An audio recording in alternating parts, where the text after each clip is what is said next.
Please tell me, are the voice and screen clear? All okay? Can you hear me?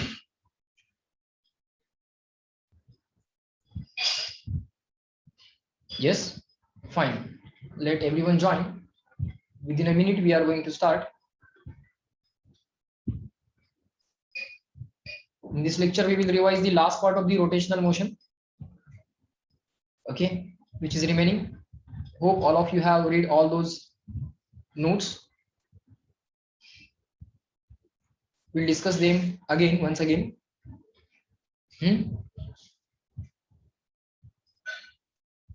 Or last time I observed that you have forgotten few things, so I stopped the lecture at that point itself, so that further things you will read once and then we will revise. See, in the last lecture what we have discussed, few things. I think about the torque you have forgotten, and it was this one. No, this we did it, right? This one about the torque. Torque is force into perpendicular distance. For the point object, torque is force into perpendicular distance. And for the entire object, each particle you have to consider separately, and you have to calculate the torque acting on each particle, tau 1, tau 2, up to tau n. Okay. And after finding torque acting on each particle, you will add all those torques and you will get final answer as tau is equal to I alpha. Okay, just like F is equal to ma, tau is equal to I alpha. And one thing that you have to remember is moment of angular momentum. The moment thing you have forgotten. Moment म्हणजे काय ते तुम्ही विसरला होता. Moment of anything is r bar cross that thing. मग angular momentum कसा define केला होता? Moment of linear momentum.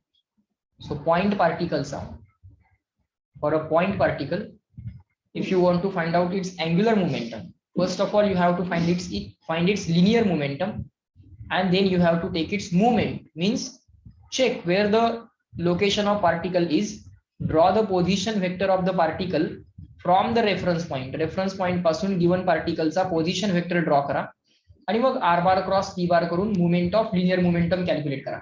Moment of linear momentum म्हणजेच angular momentum.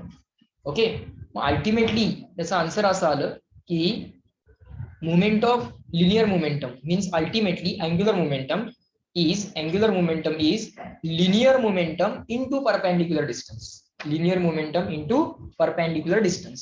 कारण तो r sin theta जो आहे, r sin theta काय आहे? या लिनियर मोमेंटमला जर बॅकवर्ड किंवा फॉरवर्ड एक्सटेंड केलं तर या लिनियर मोमेंटमचं रेफरन्स पॉइंट पासूनचं परपेंडिक्युलर डिस्टन्स, लिनियर मोमेंटमचं रेफरन्स पॉइंट पासूनचं ते परपेंडिक्युलर डिस्टन्स आहे. Okay, that we came to know. Fine. आता पुढचे पॉइंट्स बघा.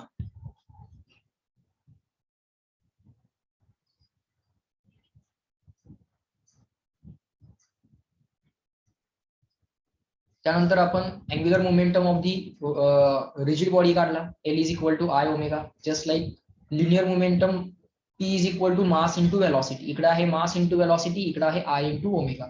इकडे मास, इकडे मोमेंट ऑफ इनर्शिया, इकडे लिनियर वेलॉसिटी, इकडे अँग्युलर वेलॉसिटी, इकडे लिनियर मोमेंटम, इकडे अँग्युलर मोमेंटम.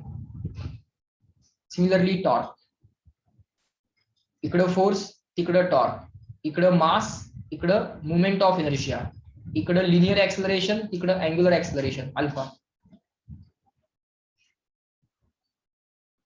आवाज येत नाहीये?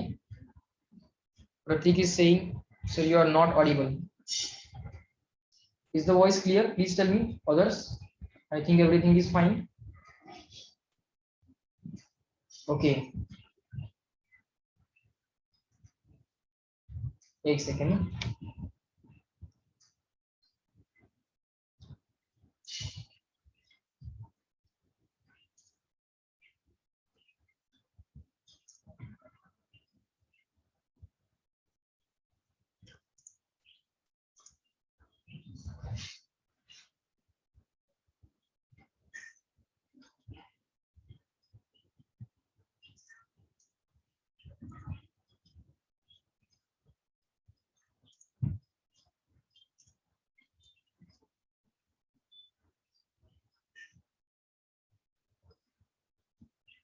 हाँ प्रतीक, नाउ चेक. हाँ fine. All right, volume low. Okay, वाढव वॉल्यूम वाढव.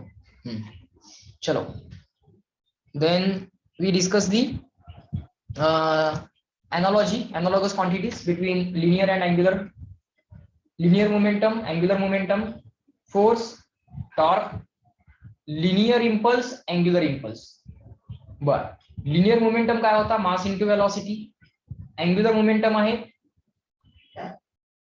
Moment of inertia into angular velocity. तिकडे मास इंटू वेलोसिटी, इकडे moment of inertia into angular velocity. Force is equal to mass into acceleration, tau is equal to I alpha. Force is equal to rate of change of momentum, torque is equal to rate of change of angular momentum. Linear impulse is product of force and the time interval for which the force is acting. Linear impulse is product of force into time interval for which the force is acting. Linear impulse काय आहे? Force into time interval. पण force into time interval म्हणजे काय? Force into time interval म्हणजे F into dt चं integration किंवा F into dt. F into dt म्हणजे dp, small change in momentum. पण F into dt ला इंटिग्रेट केलं तर F into डेल्टा टी मिळेल. So that will give you total change in momentum किंवा F into dt, त्याला तुम्ही change in momentum म्हणा. इथं dt लिहिलं तर इथं dp लिहा, इथं डेल्टा टी लिहिलं तर इथं डेल्टा पी लिहा. So linear impulse is change in angular momentum. Linear impulse is change in angular momentum. Remember that. Linear impulse is change in, sorry, I made a mistake, I think. Linear impulse is change in linear momentum. Linear impulse म्हणजे change in linear momentum. Okay. And similarly for angular impulse, just like product of force into time, here we have product of torque into time. Here we have product of torque into time. Torque into time, tau into dt म्हणजे dl. Tau into dt म्हणजे change in angular momentum. So tau into delta t will be delta L, change in angular momentum. So angular impulse will be what? Sir, angular impulse will be change in angular momentum. Okay. Angular impulse will be what? Angular impulse will be change in angular momentum. Angular impulse will be what? Change in angular momentum. Okay. Then we have seen the conservation of angular momentum. काय prove करावं लागतं? जर external torque 0 असेल तर angular momentum conserve होतो. If the external torque is 0, then the angular momentum is conserved. That we have to prove. And for that, what we have to do? We have to ultimately prove tau is equal to dl by dt, rate of change of angular momentum. That was very simple. Tau is equal to I alpha लिहायचं होतं, अल्फाला d omega by dt लिहायचं होतं. हा I डेरिव्हेटिव्हच्या आत टाका, I into omega झाला L, linear momentum. L is equal to I omega. जसं P equal to mv तसं L is equal to I omega. पण I ओमेगा म्हणजे angular momentum L. So torque is equal to dl by dt आलं होतं. Rate of change of angular momentum is torque. जसं rate of change of linear momentum म्हणजे force. Okay. आता जर torque 0 असेल तर कॉन्स्टंटचीच डेरिव्हेटिव्ह 0 येणार. म्हणून तिथं सांगितलं होतं if the external torque acting on the particle is 0, then the angular momentum of the system is constant. This derivation might be asked in the boards. So they have written here board derivation. Okay. Next, then we have discussed the some more analogous quantities regarding the work and power. Okay. In linear, work is defined as force into displacement, F bar dot ds bar. In angular, it is torque into angular displacement, tau bar dot d theta bar. So dot product can be written as magnitude of first vector into magnitude of second vector into cos of angle between them. And similarly here the dot product can be written as magnitude of first vector into magnitude of second vector into cos of angle between them. Here already the letter theta has been used for the angular displacement. So here we will use letter phi for the angle between torque and angular displacement. इथं theta काय आहे? Force आणि linear displacement मधला angle आहे. इथं जो five आहे तो फोर्स आणि टॉर्क मधला, सॉरी, इथं जो फाय आहे तो टॉर्क आणि अँग्युलर डिस्प्लेसमेंट मधला अँगल आहे. या दोन वेक्टर मधला angle phi. Okay. Instantaneous power is rate of doing work dw by dt. Instantaneous power is rate of doing work dw by dt. इथला dw लिहिता येतो f bar dot ds bar. Okay. Instantaneous work, it is a dot product of force and velocity, but rate of change of position म्हणजे ds by dt or displacement upon time म्हणजे velocity. So it is a dot product of force and velocity. So instantaneous power is always a dot product of force and velocity. Always remember this. Instantaneous power is dot product of force and velocity. So magnitude of first vector into magnitude of second vector into cos of angle between them करून तुम्ही instantaneous power calculate करू शकता. Similarly here, magnitude of first vector into magnitude of second vector into cos of angle between them. Magnitude of first vector into magnitude of second vector into cos of angle between them. Okay, in this way you can find out the answer in both the cases. Okay, इकडे कसं आहे, force into linear displacement न आपण work डनला replace केलंय, तसं इकडं work डनला रिप्लेस करायचं टॉर्क इंटू अँग्युलर डिस्प्लेसमेंट न. Rate of change of angular displacement म्हणजे ओमेगा लिहायचं, डॉट प्रोडक्टचा dot as it is. So it is a dot product of torque and angular velocity. इकडं फोर्स आणि लिनियर वेलॉसिटीचा dot product. Here it is a dot product of force and linear velocity, and here it is the dot product of torque and angular velocity. Okay, so magnitude of first vector into magnitude of second vector into cos of angle between them, that also applicable here.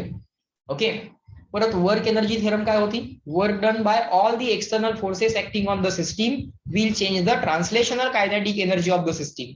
In case of linear, work done by all the external forces is responsible for changing kinetic energy of the system. तसं इकडे काय आहे, work done by all the external torques, work done by all the external torques is responsible for changing rotational kinetic energy of the system. इकडे force, इकडे torque, इकडे change in translational kinetic energy, इकडे change in rotational kinetic energy. Okay, इथपर्यंत आपण discuss केलं होतं मागच्या lecture मध्ये. नाव मूव्हिंग अहेड.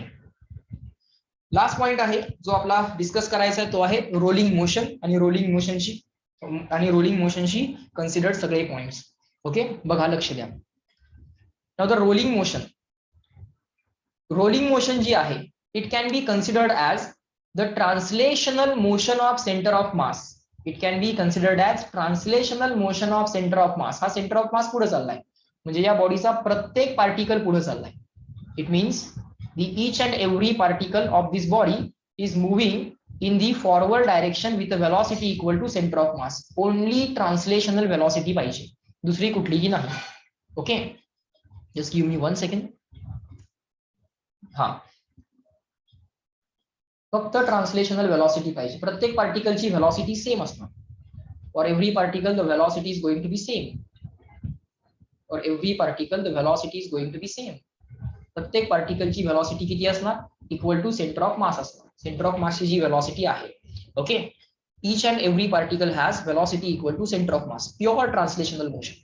ओके, आता प्युअर रोटेशनल म्हणजे काय, ही जी काय डिस्क आहे किंवा हे जे काही व्हील आहे किंवा हा जो काय स्पियर आहे किंवा ही जी काही रिंग आहे, any object which is capable of rotation, त्याला जर एका पॉइंटला हिंज केलं, सो त्या पॉइंटच्या अबाउट हा ऑब्जेक्ट जेव्हा रोटेट व्हायला सुरुवात होईल, तेव्हा over the time the centre of mass will not cover any distance. Ultimately centre of mass तिथंच येईल. Okay, over the time centre of mass पुढे जाणार नाहीये, लक्षात घ्या. The centre of mass is not moving anywhere over the time. So that kind of motion will be called as pure rotation. That will be called as pure rotation. Over the time center of mass will not go anywhere. इथं मात्र translational motion मध्ये centre of mass will move some distance over the time, and here over the time center of mass will not cover any distance. Okay, so that will be termed as pure rotation. Okay, so rolling motion of the body can be considered as translational motion of center of mass plus the rotational motion about an axis passing through center of mass. या centre of mass मधून pass होणारा जो axis आहे त्याच्या about rotation plus हा centre of mass पुढे जाणं. Motion of this centre of mass plus simultaneously rotation about an axis passing through the centre of mass. Centre of मासच्या about rotation आणि तो centre of mass forward motion, अशा कॉम्बिनेशनला आपण rolling म्हणतो. So rolling is equal to translational motion of centre of mass plus rotational motion about an axis passing through centre of mass. Okay, असंही आपल्याला म्हणता येतं. पुढं आता रोलिंग कायनेटिक एनर्जी जर कॅल्क्युलेट करायची असेल तर let's say the motion of the body is rolling motion, म्हणजे ट्रान्सलेशनल मोशन पण आहे प्लस रोटेशनल मोशन पण आहे. So for that what we will do, we will write the rolling kinetic energy of the body, K rolling is equal to translational kinetic energy plus rotational kinetic energy. Translational kinetic energy plus rotational kinetic energy. Translational kinetic energy किती असते 1/2 mass into velocity of centre of mass square 1/2 mv square. v काय आहे velocity of centre of mass आहे. Try to understand और let me write 1/2 mvc square. Here vc is the velocity of centre of mass. Try to understand. Translational kinetic energy का असते because of motion of centre of mass. So 1/2 mvc square will be the translational kinetic energy. आणि rotational kinetic energy जी काय असेल ती असेल 1/2 I omega square. आणि हा जो काय आय आहे हा काय आहे movement of inertia about an axis passing through centre of mass. I काय आहे movement of inertia about an axis passing through centre of mass. Omega काय आहे angular velocity of the body about an axis passing through centre of mass. Omega काय आहे angular velocity of the body about an axis passing through centre of mass. So हा आहे movement of inertia about centre of mass. Omega आहे angular velocity about the centre of mass. So this will be the angular kinetic energy or the rotational kinetic energy. ही असेल translational kinetic energy. Okay. So या दोघांची addition तुम्हाला देणार rolling kinetic energy. पण समजा जर pure rolling motion असेल, pure rolling motion असेल म्हणजे ऑब्जेक्ट स्लिप होत नाहीये. बघणार आपण प्युअर रोलिंग म्हणजे एक्झॅक्टली काय ते आपण बघू. But for pure rolling motion एक कंडिशन असते. ती कंडिशन आपण नंतर डिस्कस पण करूयात. फॉर टाइम बिंग ऍक्सेप्ट करा. For pure rolling motion the velocity of centre of mass and the multiplication of r omega are exactly equal. v is equal to r omega he condition pure rolling साठी satisfy झालेली असते. Here velocity v is the velocity of center of mass. So omega can be replaced by. आता मी मुद्दाम काय करतो इथंच velocity of center of mass ला vc जिथं म्हटलंय तिथंच त्याला मी v असं सुद्धा म्हणतो. ओके. म्हणजे मला सगळे vc किंवा v सेपरेट लिहायची गरज लागणार नाही. vc म्हणजेच v. ओके. v म्हणजेच velocity of center of mass आहे. ओके. v म्हणजेच velocity of centre of mass आहे हे समजून घ्या. किंवा इथे मी लिहितो here v equal to vc म्हणजेच velocity of centre of mass. Okay. For pure rotation sorry for pure rolling motion v is equal to r omega किंवा velocity of centre of mass is exactly equal to r omega. Velocity of centre of mass किती असते exactly equal to r omega एवढी असते. Okay. So omega can be replace by v upon r. यातला या फॉर्म्युल्यामधला जो काय omega आहे तो v अपॉन r ने रिप्लेस करता येतो. आणि तुम्हाला माहिती आहे की मुवमेंट ऑफ इनर्शियाला कसं रिप्लेस करता येतं I is equal to mk square. माहिती आहे ना I is equal to mk square where k is the radius of gyration, m is the mass of the body. m काय आहे mass of the body, m is the mass of the body, k is the radius of gyration, r is the radius of the rolling object. जो काय object roll होतोय त्याची radius. Okay. आणि movement of इनर्शियाला I is equal to mk square म्हणता येते.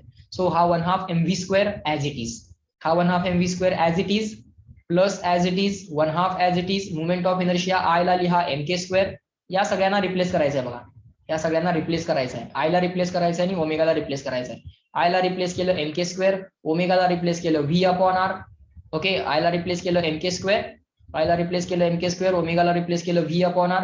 ओमेगाचा square आहे v upon r bracket square पण होईल. आता हा 1/2 mv स्क्वेअर इथं ऑब्झर्व होतोय आणि इथं पण 1/2 mv स्क्वेअर ऑब्झर्व होतोय.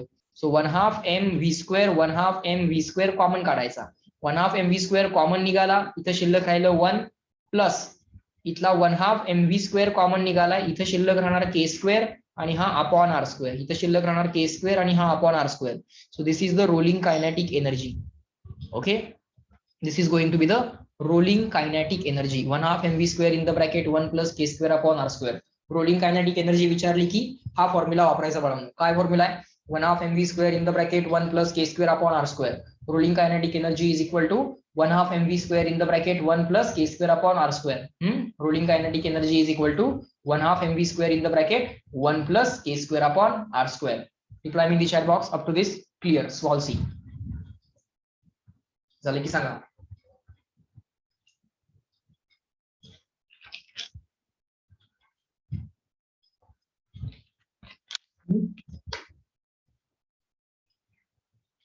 लिहायची आता गरज नाही. मी तुम्हाला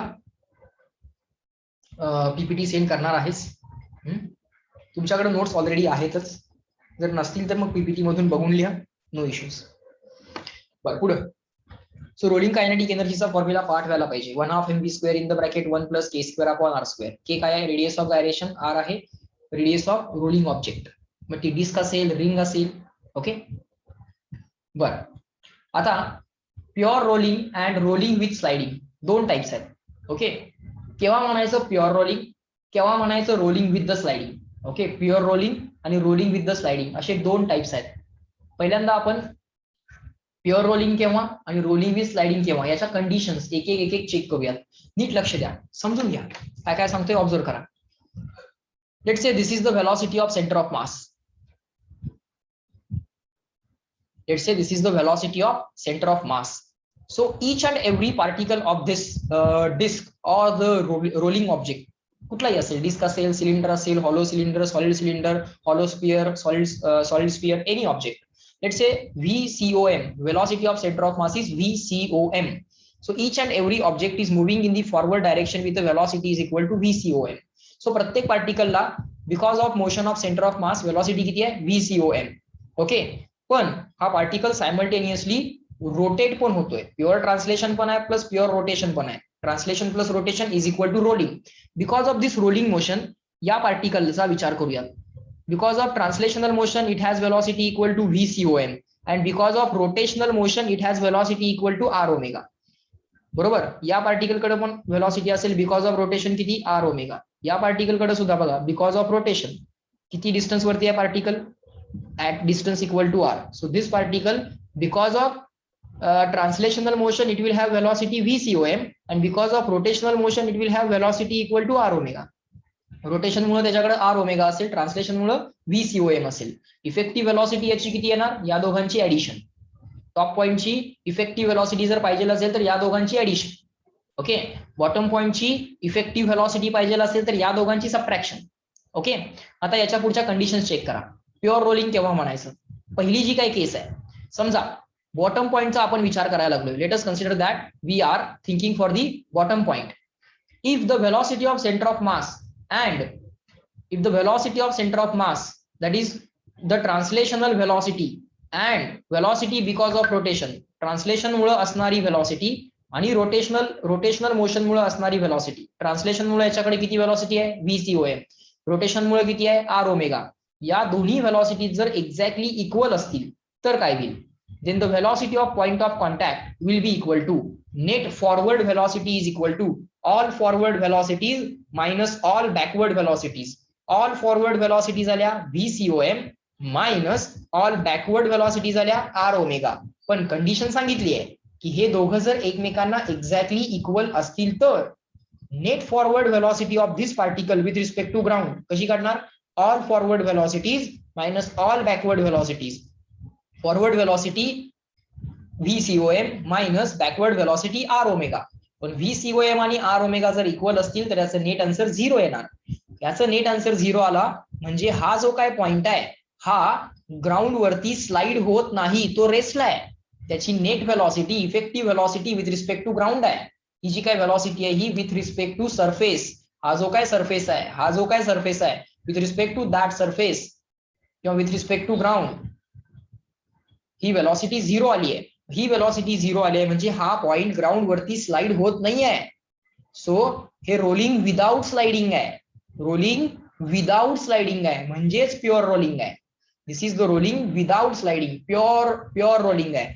दिस point of contact is not sliding on the ground. कुठलंही कायनॅटिक फ्रिक्शन असणार नाही, कारण कायनॅटिक फ्रिक्शन केव्हा येतं, जेव्हा between the two surfaces relative motion असते. पण हा point of contact relative to the ground रेसला आहे म्हणजे इथं कुठल्याही पद्धतीचं कायनॅटिक फ्रिक्शन असणार नाही. सो तेच लिहिलंय, as the point of contact is instantaneously at rest. हा जो काय पॉइंट ऑफ कॉन्टॅक्ट आहे तो इन्स्टंटेनियसली ऍट रेस्टला आहे. त्यामुळे FK म्हणजे kinetic friction, K for kinetic friction is equal to 0. Okay, kinetic friction is equal to 0 कारण हा पॉइंट ऑफ कॉन्टॅक्ट रेस्टला आहे. त्याची net velocity at any time instance with respect to ground 0 आहे. त्यालाच प्युअर रोलिंग म्हणतात किंवा रोलिंग विदाउट स्लाइडिंग म्हणतात किंवा रोलिंग विदाउट स्लिपिंग म्हणतात. ओके, आता इथं जे काय फ्रिक्शन असेल ते सर कायनॅटिक तर असणार नाही कारण relative motion of these two surfaces नाही आहे. पण हा पॉइंट ऑफ कॉन्टॅक्ट रेस्टला आहे म्हणजे स्टॅटिक फ्रिक्शन तर असणं पॉसिबल आहे. But sir it is rolling, then how it is at rest. अरे पॉइंट ऑफ कॉन्टॅक्ट रेस्टला आदित्य, हा पॉइंट ऑफ कॉन्टॅक्ट याची instantaneous velocity with respect to ground ती 0 आहे. या पॉइंटची नेट व्हेलॉसिटी किती येणार? VCOM plus R omega. Effective velocity 0 आहे. हा सेंटर ऑफ मास पुढे जाणारच आहे, लक्षात घे. हे व्हील रोल होत होत होत होत पुढे जाणारच आहे, लक्षात घे. हा पॉइंट ऑफ कॉन्टॅक्ट, याची instantaneous velocity with respect to ground ती 0 आहे. म्हणजे हे दोन व्हेलॉसिटीज एकमेकांना कॅन्सल करतात. ट्रान्सलेशनल व्हेलॉसिटी किंवा velocity because of translational motion आणि velocity because of rotational motion. Because of rotation पार्टिकलला व्हेलॉसिटी असते की नाही? चेक कर. बिकॉज ऑफ रोटेशन या पार्टिकलची व्हेलॉसिटी R ओमेगा, या पार्टिकलची व्हेलॉसिटी R ओमेगा डाऊनवर्ड्स, या पार्टिकलची व्हेलॉसिटी R ओमेगा लेफ्टवर्ड, याची व्हेलॉसिटी R ओमेगा अपवर्ड असणार की नाही? याची व्हेलॉसिटी R ओमेगा ऑब्लिक. प्रत्येकाकडे ट्रान्सलेशनल व्हेलॉसिटी आहे किंवा प्रत्येकाकडे एक व्हेलॉसिटी आहे. कुणामुळं? रोटेशनल मोशन मुळे प्लस ट्रान्सलेशनल मोशन मुळे पण आहे. या व्हेलॉसिटीचा इफेक्टिव्ह जो आपण काढतो पॉइंट ऑफ कॉन्टॅक्टला, त्या दोन व्हेलॉसिटीचा इफेक्टिव्ह जो आपण काढतो तो म्हणजे नेट व्हेलॉसिटी. आणि ती net velocity with respect to ground रेसला आहे. समजतंय का? ग्राउंड बरोबर कॉन्टॅक्टला असणारा पॉइंट इन्स्टंटेनियसली रेसला आहे. हा पॉइंट पुढे चाललेलाच आहे, लक्षात घे. हा पॉइंट पुढे चाललेलाच आहे, पण हा पॉइंट इन्स्टंटेनियसली रेसला आहे. So that kind of motion is called as rolling motion without sliding. Okay. आता इथं जे काय फ्रिक्शन आहे ते कायनेटिक तर असणार नाही, कारण हा पॉइंट रेसला आहे. पण हा पॉइंट रेसला आहे म्हणजे इथं जर एखादं फ्रिक्शन असेल तर ते कुठलं असेल? जर इथं एखादं फ्रिक्शन असेल तर आता ते एकच फ्रिक्शन असेल, which is the static friction. कारण हा पॉइंट या डिस्कचा जो काय लोअर मोस्ट पॉइंट आहे किंवा या रोलिंग ऑब्जेक्टचा जो काय लोअर मोस्ट पॉइंट आहे तो विथ रिस्पेक्ट टू ग्राउंड रेसला आहे. म्हणजे इथं जे काय फ्रिक्शन असेल ते फ्रिक्शन स्टॅटिक फ्रिक्शन असेल. पण जर या ऑब्जेक्ट वरती फॉरवर्ड किंवा बॅकवर्ड डायरेक्शन मध्ये कुठलाही एक्सटर्नल फोर्स असत जर नसेल, if there is no external force in the forward और बॅकवर्ड डायरेक्शन, तर त्या केसमध्ये इथं स्टॅटिक फ्रिक्शन पण असणार नाही. कारण फ्रिक्शन केव्हा येतं? गरज असेल तर येतं. Friction is a self adjusting force किंवा static friction is a self adjusting force.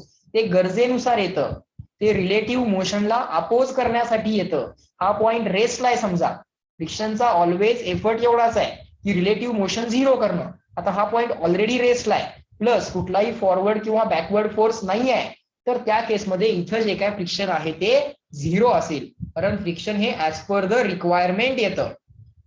आता इथं कुठलाही फॉरवर्ड किंवा बॅकवर्ड डायरेक्शन मध्ये आपण एक्सटर्नल फोर्स या डिस्क वरती लावलेला नाही आहे, त्यामुळे इथं जे काय स्टॅटिक फ्रिक्शन असेल ते सुद्धा 0 असेल, ते सुद्धा 0 असेल, हे समजून घ्या. पण इन केस समजा या व्हील वरती फॉरवर्ड किंवा बॅकवर्ड एक्सटर्नल फोर्स जर तुम्ही लावत असाल आणि सायमल्टेनियसली प्युअर रोलिंग चालू असेल, प्युअर रोलिंग चालू आहे म्हणजे याची नेट व्हेलॉसिटी 0 पाहिजे. याची नेट व्हेलॉसिटी 0 असण्यासाठी जर तुम्हाला या ऑब्जेक्ट वरती काहीतरी एक्सटर्नल फोर्स सुद्धा तुम्ही अप्लाय केलाय आणि प्युअर रोलिंग चालू आहे म्हणजे या दोघांनी एकमेकांना बॅलन्स केलंय. The point of contact is effectively at rest with respect to ground. In that case इथं जे काय फ्रिक्शन असेल ते प्युअर रोलिंग चालू असल्यामुळं स्टॅटिक नेचरचं असेल, पण सायमल्टेनियसली त्यानं एक्सटर्नल फोर्सला सुद्धा बॅलन्स करायचं आहे. मग समजा फॉरवर्ड फोर्स लावला तर स्टॅटिक फ्रिक्शन बॅकवर्ड आणि बॅकवर्ड फोर्स लावला तर स्टॅटिक फ्रिक्शन फॉरवर्ड येणार. किती येणार? Exactly equal to external applied force. कारण मोशन ही जी काय आहे ती विदाउट स्लाइडिंग आहे, म्हणजे हा ऍट रेस्टला आहे. रेस्टला आहे म्हणजे स्टॅटिक फ्रिक्शन हे सेल्फ ऍडजस्टिंग फ्रिक्शन आहे, ते एक्सटर्नल फोर्सला एक्झॅक्टली इक्वल आणि अपोजिट असतं. सो पुढे काय म्हटलंय? If some external force is acting on the wheel, पण या व्हील वरती जर कुठला एक्सटर्नल फोर्स ऍक्ट होत असेल, then the static friction will exist. ते 0 असणार नाही. It will exist during the pure rolling. Pure रोलिंगच्या केसमध्ये स्टॅटिक फ्रिक्शन असणार, ते मी तुम्हाला नंतर दाखवेन सुद्धा. रोलिंग ऑन द इन्क्लाइन प्लेनचा एक एक्झाम्पल आपण बघणार आहोत किंवा एक डेरिवेशन आपण बघणार आहोत, त्याच्यामध्ये तुम्हाला लक्षात येईल की प्युअर रोलिंग चालू आहे. हा point effectively with respect to ground rest ला आहे आणि फ्रिक्शन सुद्धा प्रेझेंट आहे. ओके, केव्हा असेल इथं फ्रिक्शन? जर या ऑब्जेक्ट वरती आता एक्सटर्नल फोर्स असेल तर, फॉरवर्ड किंवा backward. Up to this reply in the chat box. See clear. Rolling without sliding लक्षात आलं का बघा? Good. So this was rolling without sliding. आता पहिली कंडिशन झाली velocity of centre of mass आणि आर ओमेगा, म्हणजे velocity because of translation and velocity because of rotation, हे दोघं एकमेकांना बॅलन्स करतायत. त्या केसमध्ये काय ते लक्षात आलं, प्युअर रोलिंग होणार. सेकंड कंडिशन बघा, सेकंड कंडिशन आहे velocity because of translation is more than velocity because of rotation. या पॉइंट कडे असणारी वेलॉसिटी बिकॉज ऑफ ट्रान्सलेशन जास्त आहे than the velocity because of rotation. R omega पेक्षा VCOM more आहे. If the VCOM is more than the R omega because of rotation, या particle कडे R omega velocity आहे. Because of rotation या particle कडे R omega एवढी velocity आहे. आणि प्रत्येक पार्टिकल कडे फॉरवर्ड डायरेक्शन मध्ये एक velocity आहे that is equal to VCOM. प्रत्येक पार्टिकल कडे VCOM तर आहेच. या बॉटमच्या पार्टिकल कडे VCOM फॉरवर्ड मध्ये आहे आणि R omega बॅकवर्ड मध्ये आहे. आणि समजा की velocity of center of mass is more than the R omega. In that case VCOM जिंकला, R omega हरला. VCOM wins, R omega loses. So net forward velocity of the point of contact. Then the velocity of the point of contact, net forward velocity is equal to all forward velocities minus all backward velocities. So net velocity आली VCOM all forward velocities minus all backward velocities, VCOM minus R omega. म्हणजे या पॉइंटला net velocity आली with respect to ground. With respect to ground हा particle forward slide होतोय. अरे motion जर sliding असेल म्हणजे डायनॅमिक फ्रिक्शन आलं. डायनॅमिक फ्रिक्शन म्हणजे कायनॅटिक फ्रिक्शन. हा पार्टिकल स्लाइड होतोय on the ground forward direction मध्ये.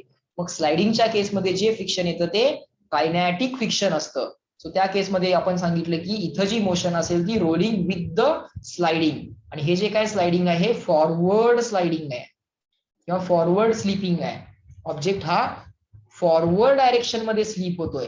मग फ्रिक्शन जे असेल ते कायनॅटिक नेचरचं असेल आणि ते बॅकवर्ड असेल, कारण फ्रिक्शनला रिलेटिव्ह मोशन आवडत नाही. Friction always opposes relative motion. मी फ्रिक्शननं मोशनला अपोज केलाय असं नाही म्हटलं, मी म्हटलंय friction opposes relative motion. Okay, so kinetic friction will be there and that will be backwards because it is sliding forward.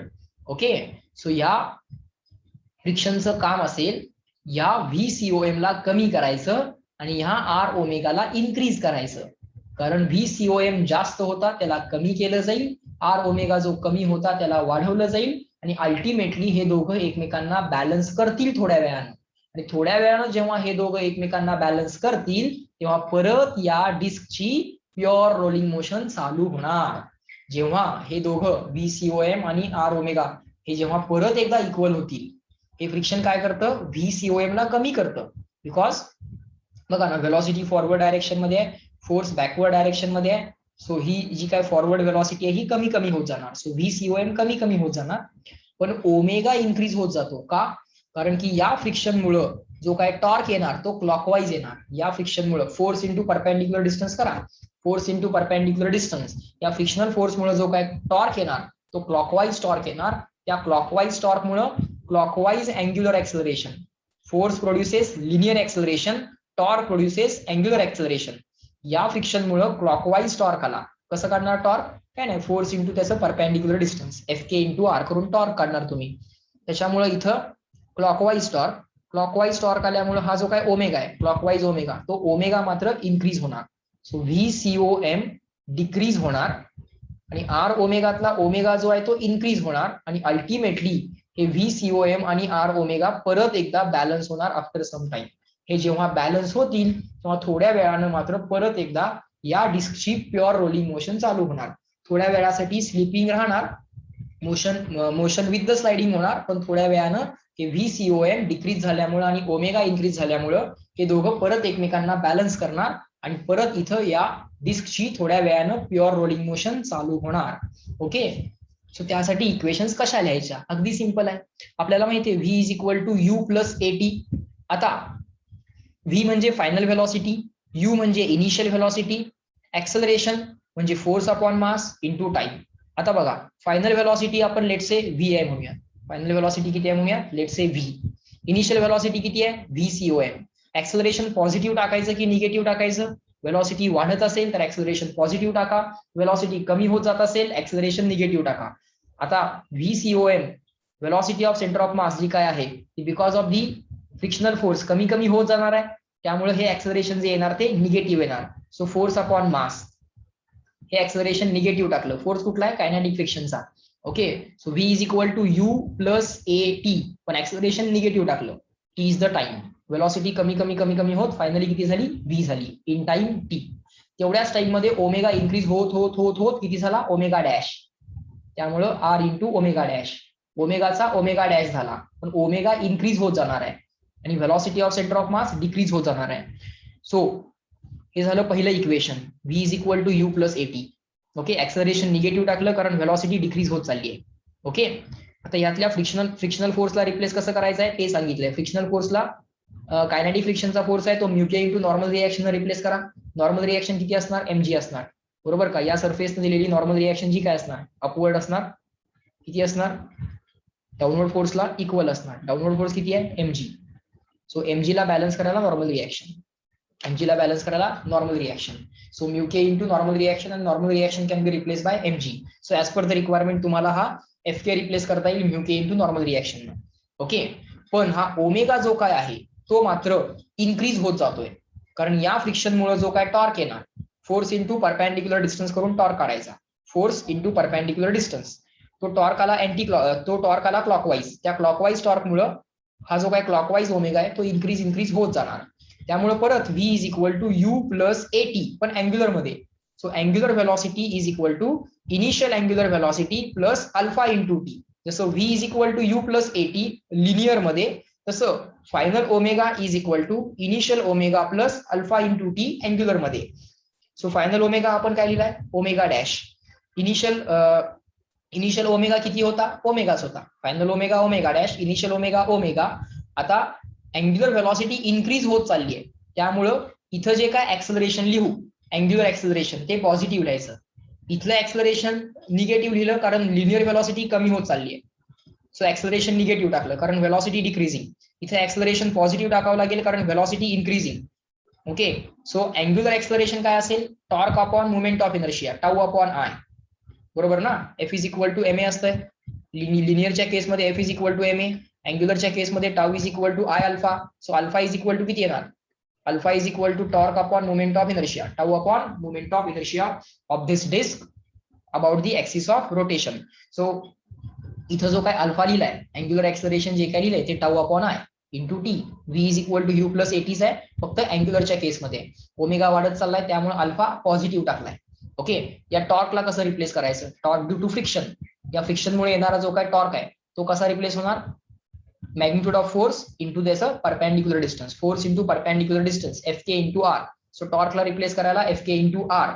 Okay, kinetic friction f k कसं रिप्लेस होणार, mu k into normal reaction, हे kinetic friction कशी काढलंय, mu k into mg. So kinetic friction काढलंय mu k into mg into r. So या दोन equation जर आम्ही सायमल्टेनियसली सॉल्व्ह केल्या, if we solve these two equations then we can find out the time after which pure rolling will start. किती time नंतर pure rolling चालू होणार ते आपल्याला कॅल्क्युलेट करता येतं.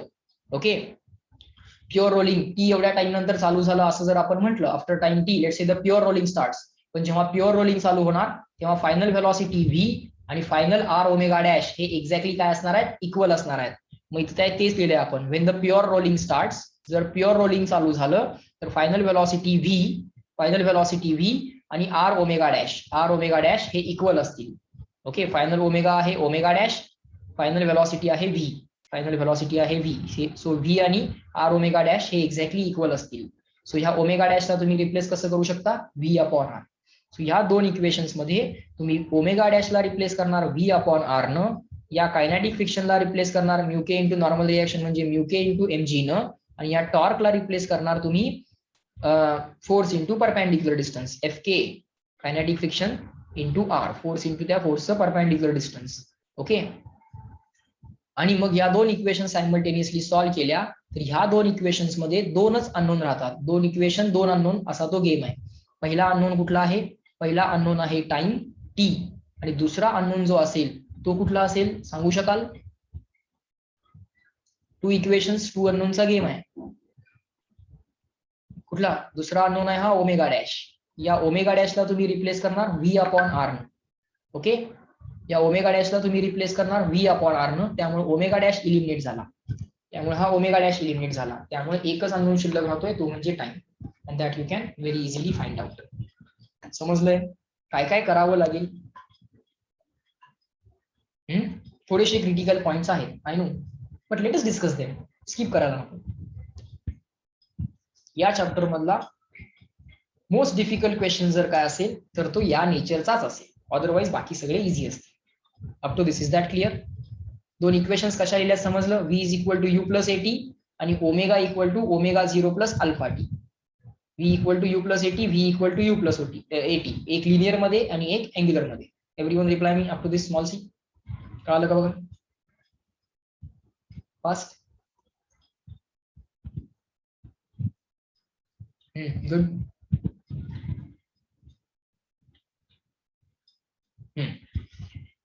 बरोबर. इथे सेकंड कंडिशन काय होती? Velocity of centre of mass was more than r omega. Vcom काय होतं? मोर दॅन आर ओमेगा होतं. ठीक आहे. आता व्हीसीओएम लेस दॅन आर ओमेगाची केस बघूया, थर्ड केस. बघा आता व्हीसीओएम जो काय आहे या पार्टिकलला असणारी वेलॉसिटी बिकॉज ऑफ ट्रान्सलेशन किती असणार? व्हीसीओएम. प्रत्येक पॉइंटला वेलॉसिटी किती असणार बिकॉज ऑफ ट्रान्सलेशन? व्हीसीओएम. या पॉइंटला because of rotation R omega backward असेल, या पॉइंटला आर ओमेगा फॉरवर्ड असेल. याची इफेक्टिव्ह वेलॉसिटी काढा म्हटलं तर r omega plus vcom, r omega plus vcom. याची तर व्हीसीओएमच. आणि याच्यासाठी या पॉइंटसाठी रेडियस झिरो येते कारण तो सेंटरचाच पॉइंट आहे. सेंटरला रेडियस झिरो. ओके. इथे रेडियस कॅपिटल, या पॉइंटसाठी रेडियस कॅपिटल. बरं आता काय झालं? व्हीसीओएम लेस आहे than the r omega. Vcom is less than the r omega. त्यामुळे आर ओमेगा जिंकलाय. नेट वेलॉसिटी जी काय येणार ती बॅकवर्ड येणार. Net backward velocity is equal to all backward minus all forward. So then the velocity of the point of contact, all backward velocities minus all forward velocities. Net backward velocities is equal to all backward minus all forward. So r omega minus vcom. This is the rolling with the sliding. and हे sliding कसं चालू आहे? backward चालू आहे. हे sliding कसं चालू आहे? backward चालू आहे. स्लाइडिंग बॅकवर्ड चालू असेल, एखादा पॉइंट स्लाइड बॅक होत असेल, फ्रिक्शनला राहील. फ्रिक्शन काय म्हणेल? I will not allow the sliding motion. I do not allow the relative motion between the two surfaces. आता हा जो काय पॉइंट आहे तो स्लाइड बॅक व्हायला लागलाय. फ्रिक्शन जे ऍक्ट होणार ते फॉरवर्ड असणार. आता स्लाइडिंग चालू आहे म्हणजे जे फ्रिक्शन असणार ते कायनेटिक नेचरचं असणार. So that will be again kinetic friction. आता हे कायनेटिक फ्रिक्शन काय करेल बघा. आता आर ओमेगाची व्हॅल्यू जास्त आहे आणि व्हेलॉसिटी ऑफ सेंटर ऑफ मासची व्हॅल्यू कमी आहे. या फ्रिक्शनचं काम असेल. आता हा फोर्स बघा फॉरवर्ड आहे. या फोर्स फॉरवर्ड असल्यामुळे ऍक्सलरेशन फॉरवर्ड आलं. आता हे फॉरवर्ड ऍक्सलरेशन आणि ही व्हेलॉसिटी दोन्ही सेम डायरेक्शन मध्ये आहेत. व्हेलॉसिटी आणि ऍक्सलरेशन जर सेम डायरेक्शन मध्ये असतील तर व्हेलॉसिटी इन्क्रीज होत जाते. सो व्हीसीओएम ला इन्क्रीज केलं जाईल आणि या ओमेगाला डिक्रीज केलं जाईल इन टाइम टी. हा व्हीसीओएम इन्क्रीज होत होत फायनली व्ही होणार. आफ्टर टाइम टी व्हीसीओएम इन्क्रीज होत होत किती होणार? व्ही होणार. आणि हा आर ओमेगा मधला जो ओमेगा आहे तो डिक्रीज होत होत अल्टिमेटली ओमेगा डॅश होणार आणि फायनली तो होणार आर ओमेगा डॅश. परत जेव्हा आर आणि ओमेगा एक्झॅक्टली इक्वल होतील तेव्हा ह्या पॉइंटचं स्लाइडिंग बंद होईल आणि after time t pure rolling motion परत एकदा चालू होईल कारण v equal to R omega dash ही कंडिशन सॅटिस्फाय होईल. ओमेगा डिक्रीज होत होत ओमेगा डॅश होणार. व्हीसीओएम इन्क्रीज होत होत व्ही होणार. मग तेच लिहिलंय final velocity V is equal to initial velocity plus acceleration into time. v is equal to u plus at. Final velocity या पॉइंटची v is equal to initial velocity vcom plus acceleration into time. acceleration ला लिहिलं force upon mass. As per the requirement हा force कसा replace करता येईल? हा force as per the requirement fk is equal to mu k into normal reaction. Normal reaction असणार upward, mg असणार downward. So normal रिएक्शनचं काम आहे mg ला बॅलन्स करणं. सो नॉर्मल रिएक्शनला mg असं रिप्लेस करा. सो फ्रिक्शनल फोर्सला mu k into mg ने as per the requirement replace करता येते. पण या फ्रिक्शन मुळे जो काय टॉर्क येणार force into perpendicular distance, force into perpendicular distance. या फ्रिक्शनचा जो काय टॉर्क आहे तो अँटी क्लॉकवाईज आहे. या फ्रिक्शनचा जो काय टॉर्क आहे अबाउट दिस पॉइंट, काय नाही, फोर्स इंटू परपेंडिक्युलर डिस्टन्स, तो अँटी क्लॉकवाईज आहे. ओमेगा क्लॉकवाईज आहे, टॉर्क अँटी क्लॉकवाईज आहे. सो तो टॉर्क काय करेल, या ओमेगाला अपोज करेल, हा ओमेगा डिक्रीज होत जाणार, ऑब्वियस आहे. मग final velocity is equal to initial velocity plus acceleration into time. पण एक्सेलरेशन जे असेल ते आता अँग्युलर केसमध्ये angular final angular velocity is equal to initial angular velocity plus acceleration into time. पण ते जे एक्सेलरेशन आहे ते निगेटिव्ह टाकलं जाईल. Acceleration is equal to torque upon moment of inertia. इकडे फोर्स अपॉन मास, इकडे torque upon moment of inertia. इकडे फोर्स अपॉन मास, इकडे torque upon moment of inertia. पण हे एक्सेलरेशन निगेटिव्ह टाकलं गेलं का, कारण या एक्सेलरेशनचं काम आहे ओमेगा डिक्रीज करणं. या फोर्समुळे येणारा टॉर्क अँटी क्लॉकवाईज आहे. ओके, आता या टॉर्कला कसं रिप्लेस करणार, फोर्स इंटू परपेंडिक्युलर डिस्टन्स. फ्रिक्शनमुळे येणारा टॉर्क काय असेल, force into perpendicular distance. Force आहे Fk, परपेंडिक्युलर डिस्टन्स आहे R. कायनेटिक फ्रिक्शनला रिप्लेस करणार mu k into normal reaction, पण नॉर्मल रिएक्शन आहे mg. So as per the requirement हा टाऊ रिप्लेस झाला. आता जेव्हा प्युअर रोलिंग चालू होणार तेव्हा थोड्या वेळानं जेव्हा प्युअर रोलिंग चालू होणार तेव्हा याचं स्लाइडिंग बंद होणार. याचं स्लाइडिंग बंद झालं की हा VCOM चेंज होऊन अल्टिमेटली V झालाय. VCOM चेंज होऊन अल्टिमेटली किती झालाय, V झालाय. आणि R ओमेगा चेंज होऊन अल्टिमेटली R ओमेगा डॅश झालाय. त्यामुळे V आणि R ओमेगा डॅश एकमेकांना एक्झॅक्टली इक्वल असतील आणि ह्या डिस्कचं परत एकदा प्युअर रोलिंग चालू होणार. इनिशियली थोडा वेळ ही डिस्क स्लाइड होणार, त्यानंतर परत त्याचं प्युअर रोलिंग चालू होणार. किती टाइम नंतर हे प्युअर रोलिंग चालू होणार असा क्वेश्चन असतो. This is the game of two equations, two unknown.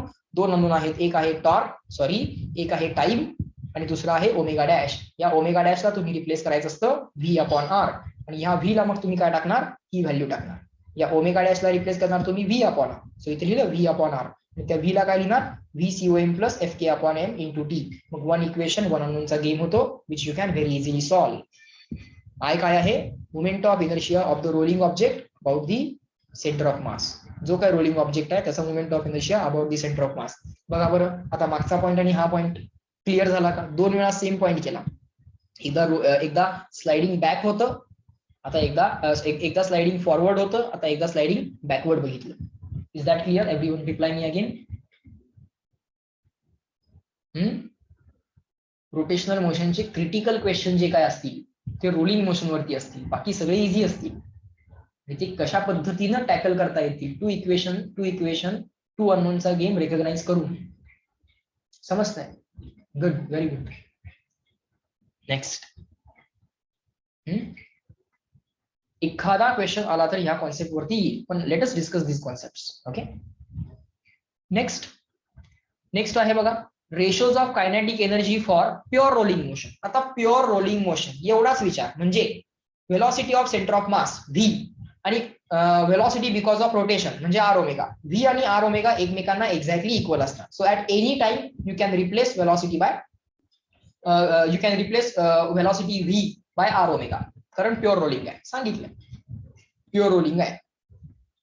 So तुम्ही वेलॉसिटी ऑफ सेंटर ऑफ मासला ऍट एनी टाइम R ओमेगानं रिप्लेस करू शकता, because motion is pure rolling. In that case translational KE upon rotational KE काय असेल, translational KE 1/2 m into velocity of centre of mass square. Rotational KE काय असते, आपल्याला पाठ आहे 1/2 I omega square. As per the requirement replacement करूया. चला, as per the requirement replacement कशा करायच्या, मोमेंट ऑफ इनर्शिया I ला mk स्क्वेअर ने रिप्लेस केलं, omega V is equal to R omega, मग omega is equal to V upon R. लगेच कळतंय, V is equal to R omega तर omega is equal to V upon R. झालं, I ला replace केलं mk square, ओमेगाला replace केलं V upon R. 1/2 ला 1/2 कॅन्सल सर, मास ला मास कॅन्सल सर, V स्क्वेअर ला V square cancel sir. Answer आलं 1 divided by k square upon R square. Sir 1 divided by k square upon R square is the answer for translational upon rotational kinetic energy. This R square can be taken upwards, so final answer will be R square upon k square. So तुम्हाला R square upon k square हा ratio सांगता आला पाहिजे, so that you can give the ratio of translational to rotational kinetic energy. पण R square upon k square सांगण्यापेक्षा k square upon R square सांगा आणि त्याचा रेसिप्रोकल घ्या. असं का, तर त्याचं रिझन आहे इथं. त्याचं रिझन इथं आहे बघा. मी तुम्हाला सांगितलं होतं, the coefficient of mr square gives k square upon R square. पटकन k स्क्वेअर अपॉन R स्क्वेअरचा आन्सर काढता येते. Rather than R square upon k square तुम्ही k स्क्वेअर अपॉन R स्क्वेअरचा आन्सर पटकन काढू शकता. का, चेक करा. एखादी डिस्क किंवा एखादा सिलेंडर घ्या. Let us take a cylinder, hollow cylinder. No, this is a solid cylinder. हा जो सिलेंडर आहे तो कसा आहे? सॉलिड सिलेंडर आहे. Let us take a solid cylinder. This is a solid cylinder. Okay, so let's say this solid cylinder is rolling on this surface. या surface वरती हा सॉलिड सिलेंडर काय होतोय? रोल होतोय. This cylinder, solid cylinder is rolling on this surface. Pure rolling चालू आहे. Pure rolling चालू आहे तर त्याची velocity of centre of mass v. Okay, आणि आर ओमेगा हे जे काय असतील व्ही आणि आर ओमेगा एक्झॅक्टली बॅलन्स असतील. प्युअर रोलिंग मोशन त्याची चालू आहे. बरं, त्याचा moment of inertia about an axis passing through centre of mass. Moment of inertia of a solid cylinder about an axis passing through centre of mass. Solid cylinder म्हणजे काय? डिस्कच्या समोर disk, disc over disc. Okay, multiple disc आहेत. सो डिस्कचा moment of inertia म्हणजेच solid सिलेंडरचा moment of inertia that will be equal to 1/2 mr². Okay, so moment of इनर्शियाला लिहिलं आपण 1/2 mr². आता आपल्याला रेशो पाहिजे आहे k²/r² चा. मोमेंट ऑफ इनर्शियाला आपण कसं रिप्लेस करतो? I is equal to mk² न रिप्लेस करतो. I is equal to mk² न रिप्लेस करतो. m ला m काय होईल? कॅन्सल होईल. m ला m कॅन्सल होईल. हा जो काय r² आहे तो डिवाइड करायला जाईल. r² डिवाइड करायला गेला. सो आन्सर मिळालं k²/r² चं किती? 1/2. अरे आन्सर मिळालं k²/r² चं 1/2. पण इथे डायरेक्टली बघून सांगता आलं असतं ना की 1/2 mr² चा जो काय कोइफिशियंट आहे तोच k²/r² चा आन्सर असतो. 1/2 mr² चा जो काय कोइफिशियंट आहे तोच k²/r² चा आन्सर असतो. म्हणून इथं मी स्क्वेअर ब्रॅकेट करताना या फॉर्म्युलाला केलाय. Translational upon rotational kinetic energy fraction विचारतात किंवा रेशो विचारतात. रेशो म्हणा किंवा फ्रॅक्शन म्हणा. ओके, याला म्हणतात ratio of translation to rotational kinetic energy. तो असतो 1/k²/r². आणि k²/r² काय असतो? Coefficient of mr². पाठच करायचं. The coefficient of mr² gives k²/r². The coefficient of mr² gives k²/r². The coefficient of mr² gives k²/r². लक्षात ठेवा.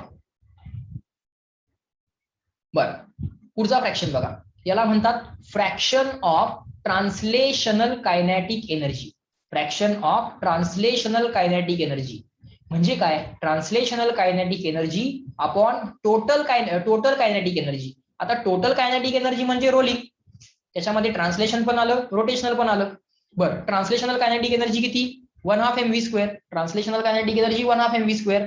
आणि रोलिंग कायनेटिक एनर्जी आपण काढला होता formula 1/2 mv² in the bracket 1 + k²/r².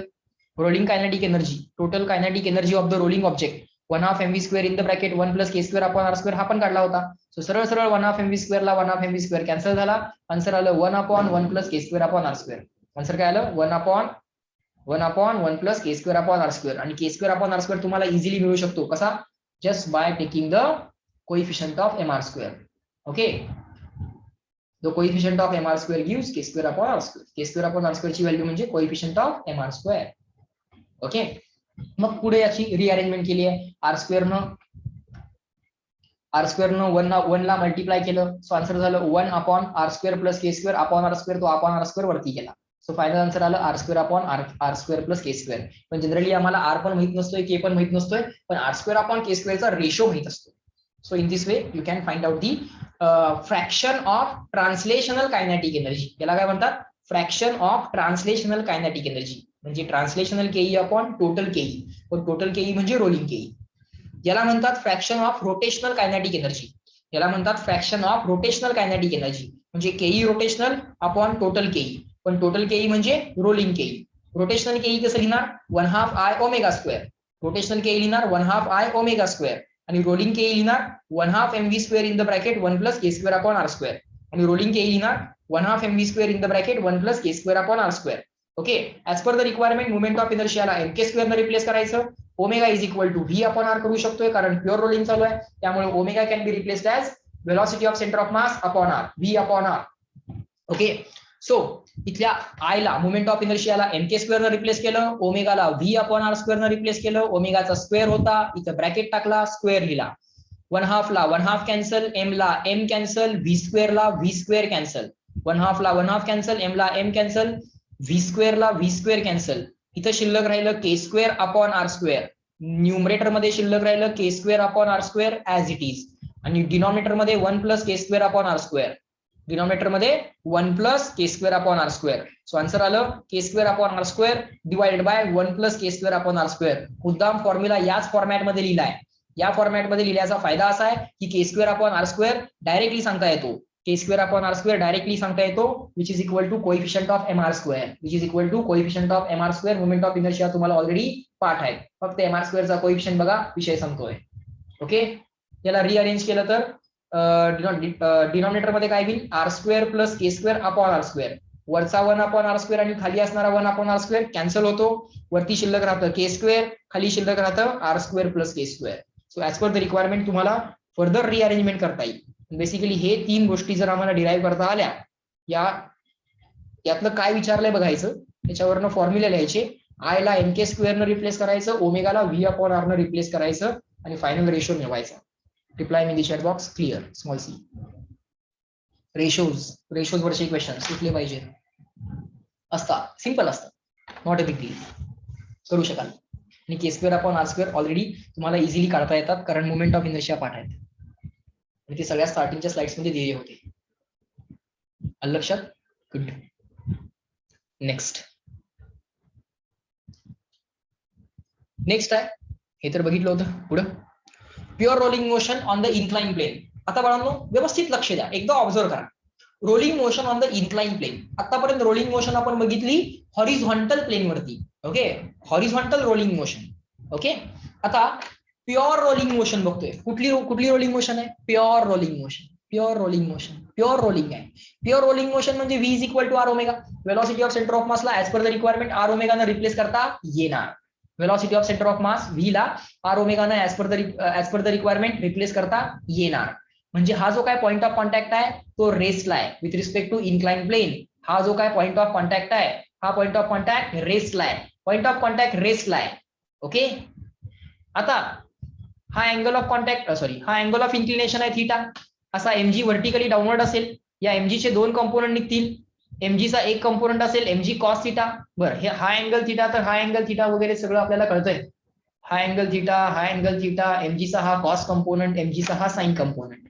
MG cos थीटाला balance करायची रिस्पॉन्सिबिलिटी असेल normal रिएक्शनची, पण एमजी साइन थीटा जो असेल त्याला अपोज करायचं काम असेल फ्रिक्शनचं. या एमजी साइन थीटाला अपोज करायचं काम असेल फ्रिक्शनचं. ओके, जर friction exactly equal to MG sine थीटाला बॅलन्स केलं तर हा काय ऑब्जेक्ट खाली येऊ शकत नाही. पण समजा रोलिंग मोशन चालू आहे आणि त्यात पण प्युअर रोलिंग मोशन आहे, म्हणजे ऑब्जेक्ट तर खाली यायला लागलाय. आता ऑब्जेक्ट खाली यायला लागलाय, that too pure rolling motion आहे, म्हणजे हा पॉइंट तर रेस्टला आहे. हा पॉइंट रेस्टला आहे, पण रोलिंग पॉसिबल आहे. त्यामुळे हा ऑब्जेक्ट रोल होत पुढे चाललाय, पण पॉइंट रेस्टला आहे. म्हणजे फ्रिक्शन जे काय असणार ते स्टॅटिक नेचरचं असणार. या ब्लॉकची टेंडन्सी या एमजी साइन थीटामुळे स्लाइडिंग डाऊनची असणार आहे. हा एमजी साइन थीटा म्हणतो या ब्लॉकला स्लाइड डाऊन, पण स्लाइडिंग होत नाहीये. प्युअर रोलिंग मोशन आहे, रोलिंग विदाउट स्लाइडिंग आहे. त्यामुळे हा पॉइंट ऑफ कॉन्टॅक्ट रेस्टला असेल. ते स्लाइडिंग प्रिव्हेंट करायचं काम ह्या स्टॅटिक फ्रिक्शनने केलेलं आहे. कारण जर स्लाइडिंग झालं असतं तर कायनेटिक फ्रिक्शन आलं असतं. बर, म्हणजे या ऑब्जेक्ट वरती, या ऑब्जेक्टचा जर विचार केला तर याच्यावरती असा MG sine theta downward act होतोय आणि जे काही स्टॅटिक फ्रिक्शन आहे ते मात्र अपवर्ड ऍक्ट होतंय. सो या 2 फोर्सेसच्या अंडर या ब्लॉकची डाऊनवर्ड मोशन होतीये. Let's say that downward acceleration is A. ही झाली फ्री बॉडी डायग्राम. ओके, एखाद्या ब्लॉक वरती ऍक्ट होणारे फोर्सेस सगळे ड्रॉ केले. So net downward force M A is equal to all downward minus all upward. So net downward force M A is equal to all downward म्हणजे MG sine theta minus all upward म्हणजे static friction. Exactly किती असेल static friction लगेच नाही सांगता येत. ते 0 to maximum value घेतं ना. Static friction 0 to FS max असतं, आठवतंय का तुम्हाला? Static friction is a self adjusting force. ते 0 टू मॅक्सिमम व्हॅल्यू काही असू शकेल. ओके, मग मी पुढे काय केलं चेक करा. पहिलं इक्वेशन तर आलं माझं एफबीडी वरनं. Net downward force M A is equal to downward acceleration A घेतलं. या ब्लॉकचं म्हणा, ब्लॉक म्हणू नका, या ऑब्जेक्टचं म्हणा, रोलिंग ऑब्जेक्टचं डाऊनवर्ड ऍक्सलरेशन जे आहे ते ए घेतलं. So M A is equal to all downward minus all upward. So हे पहिलं इक्वेशन झालं. हे झालं लिनियर मधलं इक्वेशन. आता या फ्रिक्शनचा जो काय टॉर्क आहे, फोर्स इंटू परपेंडिक्युलर डिस्टन्स करूया. हे परपेंडिक्युलर डिस्टन्स आपण आर घेऊयात. फोर्स इंटू परपेंडिक्युलर डिस्टन्स करून तुम्हाला टॉर्क करता येईल. तो टॉर्क जो काय असेल, या फ्रिक्शनचा जो काय टॉर्क आहे, या फ्रिक्शनचा जो काय टॉर्क आहे तो अँटी क्लॉकवाईज आहे, लक्षात घ्या. या फ्रिक्शनमुळे हा ऑब्जेक्ट अँटी क्लॉकवाईज रोल होतोय आणि ह्या फ्रिक्शनमुळे टॉर्क अँटी क्लॉकवाईज आला. टॉर्क मुळे अँग्युलर ऍक्सलरेशन आलं. अँग्युलर ऍक्सलरेशन मुळे अँग्युलर व्हेलॉसिटी चेंज होत जाणार. इनिशियली अँग्युलर व्हेलॉसिटी 0 होती, ऑब्जेक्ट रेस्टला होता, पण ह्या टॉर्क मुळे त्याला अँग्युलर व्हेलॉसिटी यायला चालू झाली. ऑब्जेक्टचा ओमेगा इन्क्रीज व्हायला चालू झाला. म्हणजे खाली येताना या ऑब्जेक्टचा ओमेगा इन्क्रीज होत जाणार आहे because of the torque. Okay, बर. आता टॉर्कला कसं लिहिता येते? Torque is tau is equal to I alpha. टॉर्कला कसं लिहिता येते? Tau is equal to I alpha, moment of inertia into angular acceleration. जसं फोर्सला मास इंटू ऍक्सलरेशन, तसं टॉर्कला आय इंटू अल्फा लिहिता येते. पण हा टॉर्क कुणी प्रोव्हाइड केलाय? या स्टॅटिक फ्रिक्शनच्या फोर्सनं, एफएस न प्रोव्हाइड केलाय. मग स्टॅटिक फ्रिक्शनच्या फोर्सनं प्रोव्हाइड केलेला टॉर्क कसा काढणार? Torque is equal to force into त्याचं perpendicular distance. So FS into R करायचं, एफएस इंटू आर करायचं. बर, आता आपल्याला प्युअर रोलिंग मोशन माहिती आहे. प्युअर रोलिंग मोशन दिली आहे, त्यामुळे आपण V is equal to R omega म्हणू शकतोय. V is equal to R omega म्हणू शकतोय. Tangential acceleration AT is equal to R alpha म्हणू शकतोय. दोन्ही बाजूला डेरिव्हेटिव्ह घेतलं, DV by DT is equal to R into D omega by DT. बघा, V is equal to R omega आहे. Taking derivative on both the sides, काय लिहू शकता? DV by DT is equal to R into D omega by DT असं लिहिता येतं. DV by DT म्हणजे linear acceleration of centre of mass is equal to R into D omega by DT म्हणजे rate of change of angular velocity म्हणजे angular acceleration. So हे A is equal to R alpha. So A is equal to R alpha. मग अल्फाला काय replace करता येईल? A upon R. अल्फाला as per the requirement काय रिप्लेस करता येईल? A upon R. सो अल्फाला रिप्लेस केलं A upon R. Okay, static फ्रिक्शनचा force F S as it is, R as it is. So काय झालं, तर आम्हाला एक इक्वेशन मिळालं ज्याच्यामध्ये आम्ही अल्फाला रिप्लेस केले. आय ऍज इट इज आहे. स्टॅटिक फ्रिक्शनचा फोर्स एफ एस, हा आर आणि हा आर, हा आर आणि हा आर इथं मल्टिप्लाय होऊन झाला आर स्क्वेअर. ओके, काय नाही, फक्त अल्फाला रिप्लेस केले. जसं V is equal to R omega, तसं A is equal to R alpha. V is equal to R omega, A is equal to R alpha. मग अल्फाला रिप्लेस केलं ए अपॉन आर नी. Now this alpha has been replace by A upon R. त्यातला जो काय upon R होता तो इकडे जो मल्टिप्लाय झाला. ओके, आता मोमेंट ऑफ इनर्शियाला पण रिप्लेस करा. कसं रिप्लेस करणार? एम के स्क्वेअरनं. आयला रिप्लेस केलं एम के स्क्वेअरनं. सो आता तुमच्याकडे एक आहे फर्स्ट इक्वेशन आणि इथं आहे तुमच्याकडे सेकंड इक्वेशन. या दोन इक्वेशन्स आणि दोन अननोनच्या गेमला सॉल्व्ह करायचं. Two equation two unknown game. दोन अननोन आहेत. एक आहे what is the value of static friction and what is the downward acceleration of the block. या ब्लॉक म्हणतो रोलिंग ऑब्जेक्ट. या रोलिंग ऑब्जेक्टचं डाउनवर्ड ऍक्सलरेशन किती आणि या रोलिंग ऑब्जेक्ट वरती ऍक्ट होणारं स्टॅटिक फ्रिक्शन किती? एफ एस आणि A. Two equation two unknown. इथं एफ एस अननोन आहे, इथं ए अननोन आहे. इथं पण एफ एस अननोन आहे, इथं ए अननोन आहे, बाकी सगळं नोन असेल. So two equations two unknown. Two equations two unknown solve करून तुम्ही एफ एस ची व्हॅल्यू आणि ए ची व्हॅल्यू कॅल्क्युलेट करू शकता. ती सॉल्व्ह केल्यानंतर जी आली आहे ती एवढी आली आहे. किती आली आहे? G sine theta upon 1 plus K square upon R square. Acceleration down the incline. Acceleration down the incline असं म्हणतात त्याला. Acceleration down the incline. किती आल्या त्याची value? G sine theta upon 1 plus के स्क्वेअर अपॉन आर स्क्वेअर. हे पाठ करायचं. Acceleration of rolling object down the incline किती येतं? G sine theta upon 1 plus के स्क्वेअर अपॉन आर स्क्वेअर. आणि static friction acting on the object किती आलंय? ते आलंय mg sin theta in the bracket k square upon r square upon 1 plus k square upon r square. लक्षात ठेवा, mg sin theta म्हणजे हा mg sin theta multiplied by fraction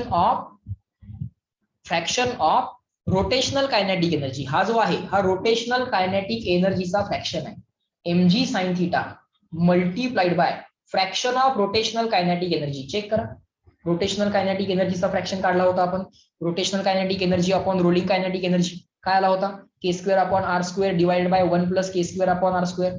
so mg sin theta multiplied by that fraction. mg sin theta जो downward force आहे multiplied by हा fraction. या दोघांची multiplication is equal to हा स्टॅटिक फ्रिक्शनचा फोर्स. अशी ऑप्शन्स, असे आन्सर्स येतात. हे लक्षात ठेवायचे. हे ऐनवेळी कॅल्क्युलेट करत बसत नाही आपण. लक्षात घ्या, हे डेरिव्हेशन तुम्हाला कोणी विचारत नाही. हा, याचं डेरिव्हेशन विचारतात. याचं डेरिव्हेशन एका सेकंड मेथडनं करता येतं. कन्झर्वेशन ऑफ एनर्जीनं करता येतं. या मेथडनी करायचं नाही. पण हे दोन फॉर्म्युले फक्त लक्षात ठेवा. मी तुम्हाला फक्त कन्व्हिन्स केलं की this is a two equation two unknown game. Okay, and how to write the equations for translational motion and rotational motion. Okay, आता ही जी काय फ्रिक्शनची व्हॅल्यू आहे ती एका मॅक्सिमम व्हॅल्यू पर्यंत जाऊ शकते. त्याच्या पुढे जर रिक्वायरमेंट ऑफ फ्रिक्शन असेल, बघा फ्रिक्शन एका मॅक्सिमम व्हॅल्यू पर्यंत जाऊ शकतं, एफएस मॅक्स पर्यंत जाऊ शकतं, पण रिक्वायर्ड व्हॅल्यू ऑफ फ्रिक्शन जर मॅक्सिमम व्हॅल्यू ऑफ फ्रिक्शन पेक्षा जास्त झाली तर फ्रिक्शन तर अवेलेबल होऊ शकणार नाही, एका मॅक्सिमम व्हॅल्यू पर्यंतच अवेलेबल होतं, पण रिक्वायरमेंट जर जास्त असेल तर फ्रिक्शन सफिशियंट असणार नाही, स्टॅटिक फ्रिक्शन सफिशियंट असणार नाही. इन दॅट केस हा ऑब्जेक्ट प्युअर रोलिंग करणार नाही, स्लाइड होत, रोल होत, स्लाइड आणि रोल सायमल्टेनियसली चालू असेल, so rolling with the sliding असेल.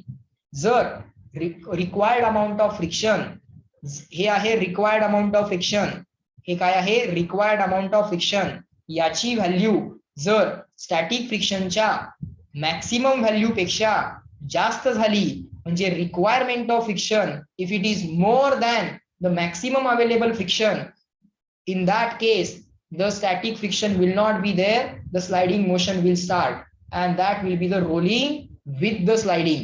मग त्या केस मध्ये ऑब्जेक्ट रोल पण होणार, स्लाइड पण होणार, रोलिंग विथ द स्लाइडिंग होणार, प्युअर रोलिंग होणार नाही. चेक करा, त्यासाठी आन्सर आहे इथं.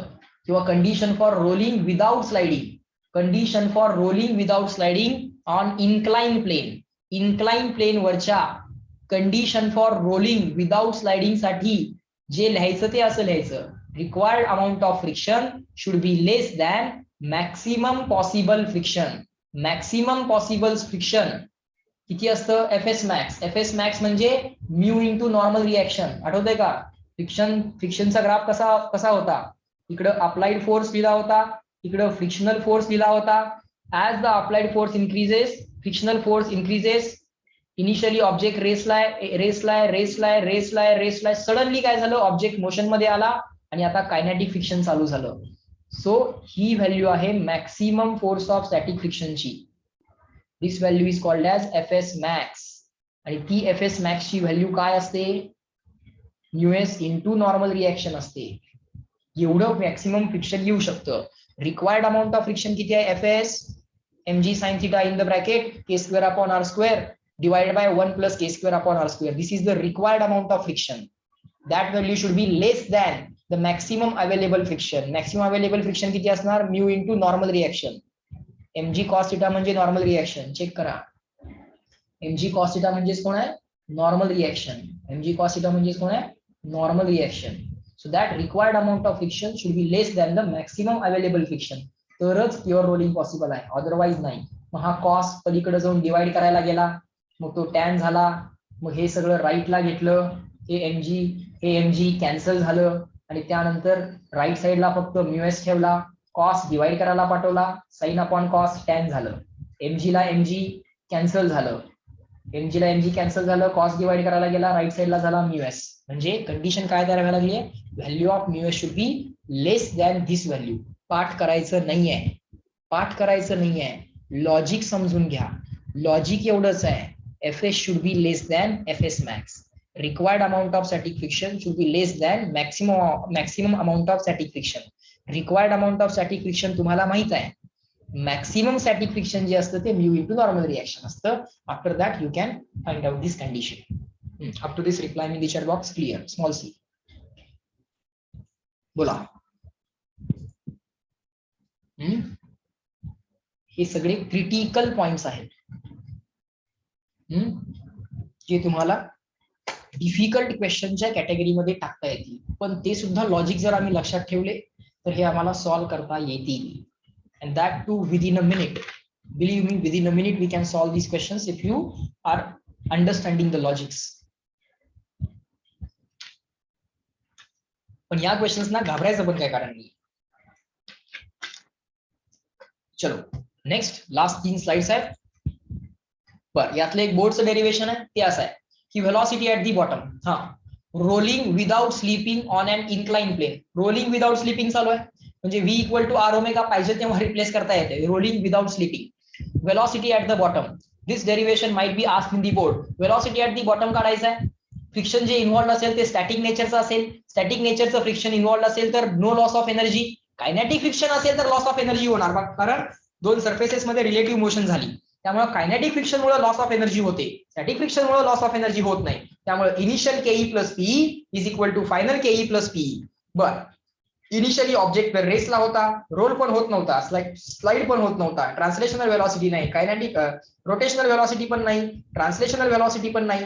ओके, इनिशियली ऑब्जेक्टची व्हेलॉसिटी 0 आहे. सो इनिशियली ऑब्जेक्टकडे कायनेटिक एनर्जी असणार नाही, नाही ट्रान्सलेशनल नाही रोटेशनल. जी काय एनर्जी असणार ती फक्त असणार because of this height that is equal to mgh, म्हणजे त्याच्याकडे फक्त पोटेन्शियल एनर्जी असणार. So at point A particle कडे फक्त पोटेन्शियल एनर्जी असणार mgh, किंवा रोलिंग ऑब्जेक्ट कडे फक्त एनर्जी असणार पोटेन्शियल, ती असणार mgh. ओके, पण जेव्हा तो बॉटमला येणार तेव्हा त्याच्याकडे rotational kinetic energy, translational kinetic energy, कारण तो रोलिंग मोशन करायला लागलाय म्हणजे ट्रान्सलेशन पण आहे प्लस रोटेशन पण आहे, म्हणजे त्याच्याकडे translational kinetic energy, rotational kinetic energy आणि पोटेन्शियल एनर्जी असेल. पण फायनली तो रेफरन्स लेवलला आलाय, कुठेतरी एका ठिकाणी रेफरन्स लेवल अज्युम करून P इक्वल टू 0 म्हणायची असते, कुठेतरी एका ठिकाणी रेफरन्स लेवल अज्युम करून P इक्वल टू 0 म्हणायची असते. सो बॉटमला P इक्वल टू 0 घ्या, टॉपला P इक्वल टू mgh घ्या. बॉटमला आल्यानंतर त्याच्याकडे ट्रान्सलेशन प्लस रोटेशनल दोन्ही आहे, म्हणजे Ke रोलिंग आहे प्लस पोटेन्शियल, बरोबर ना. ट्रान्सलेशन प्लस रोटेशनल म्हणजे रोलिंग कायनेटिक एनर्जी. बरं, फायनली त्याच्याकडे पोटेन्शियल एनर्जी किती असणार आहे? 0 असणार आहे, कारण तो रेफरन्स लेवलला आला. इनिशियली त्याच्याकडे पोटेन्शियल एनर्जी असणार आहे mgh, ती फॉर्म्युल्यामध्ये ऍज इट इज राहील. ट्रान्सलेशनल प्लस रोटेशनल कायनेटिक म्हणजे रोटेशनल कायनेटिक एनर्जी म्हणजे rolling kinetic energy. Rolling kinetic एनर्जीचा फॉर्म्युला असतोय 1/2 mv² in the bracket 1 + k²/r², that is well known. So आता this is the game of one equation one unknown. या equation मध्ये एकटाच unknown आहे, कोण आहे तो? Velocity v.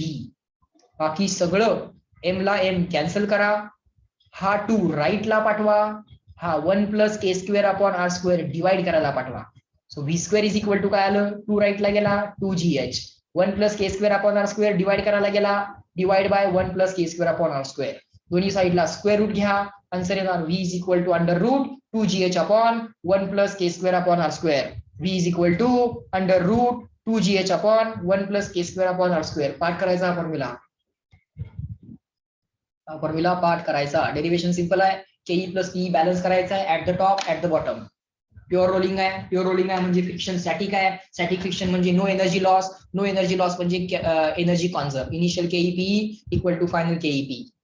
रिप्लाय करा in the chat box. Clear? 2 मिनिटात डेरिवेशन होतं. If you decide you can do the derivation within 2 minutes and grab the 3 marks, as well as if you remember the formula you can grab the 4 marks of MCQ. Everyone tell me. Good. Good. Formula लक्षात ठेवा, MCQ solve करायला उपयोगी पडणार आहे. Velocity at the bottom 2gh/1 + k²/r². Under root आहे, under root 2gh/1 + k²/r². velocity at the bottom v is equal to √2gh/1 + k²/r². लक्षात ठेवायचा. Okay, velocity at the bottom simple आहे. इनिशियली velocity 0 होती, at the bottom v झाली. किती distance travel केलं? l. Oblique distance l travel केलं, oblique distance l travel केलं, vertical distance h travel केलं. ऑब्लिक डिस्टन्स जे आहे ते l ट्रॅव्हल केलं, व्हर्टिकल डिस्टन्स जे आहे ते h ट्रॅव्हल केलं. ओके,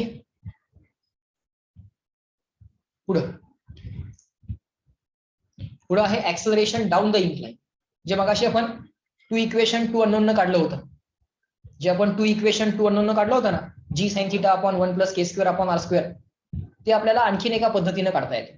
कसं काढता येतं? काही नाही, ऍक्सलरेशन डाऊन द इन्क्लाइन हे सुद्धा बोर्डला विचारू शकतात. काय करणार? फायनल व्हेलॉसिटी v आहे, इनिशियल व्हेलॉसिटी u आहे.